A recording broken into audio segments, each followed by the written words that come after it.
அண்ணா பல்கலைக்கழக மாணவி பாலியல் வழக்கில் தீர்ப்பு தொடர்பாக மேல்முறையீடு செய்ய உள்ளதாக ஞானசேகரன் தரப்பு வழக்கறிஞர் ஜெயபிரகாஷ் நாராயணன் தெரிவித்துள்ளார். ஞானசேகரன் வழக்கில் அண்ணா யூனிவர்சிட்டி கேஸில் இன்னைக்கு முழுமையான ஜட்ஜ்மெண்ட் கொடுத்துருக்குறாங்க. அதில் பார்த்தீங்கன்னா முன்னாடியே அவர் குற்றவாளி அப்படின்னு சொல்லியிருந்தாங்க. இன்னைக்கு தண்டனை விவரம் சொல்லியிருக்கிறாங்க. தண்டனை விவரத்தில் அதிகபட்சமாக அவருக்கு 30 ஆண்டுகள் கடுங்காவல் தண்டனை 30 ஆண்டுகள் தண்டனை அப்படின்னு சொல்லியிருக்கிறாங்க. அதில் ஒரு செக்ஷனில் 3 ஆண்டுகள் தண்டனை கடுங்காவல் தண்டனைன்னு சொல்லியிருக்காங்க. மற்ற 11 செக்ஷன்லேயும் அவங்களுக்கு தண்டனை கொடுத்துருக்குறாங்க.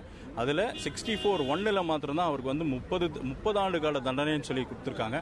அதுலேயும் ரெமிஷன் இல்லாத தண்டனை அப்படின்னு சொல்லியிருக்காங்க. இந்த ரெமிஷன் இல்லாத தண்டனை அப்படிங்கிறது ஆர்டிகல் 14க்கு எதிரான ஒரு செயலாக இருக்கிறது.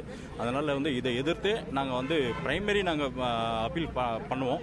இந்த அப்பீலில் இந்த கோர்ட்டில் கிடைக்கிற ஜட்ஜ்மெண்ட் காப்பீஸை வாங்கி படித்து பார்த்ததுக்கு அப்புறம் தான் எங்களால் அப்பீல் போட முடியும். 30 நாள் டைம் இருக்குது. அதுக்குள்ளே டாக்குமெண்ட்ஸ் கிடைச்சிரும். அதுக்குள்ளே நாங்கள் அப்பீல் ஃபைல் பண்ணிடுவோம்.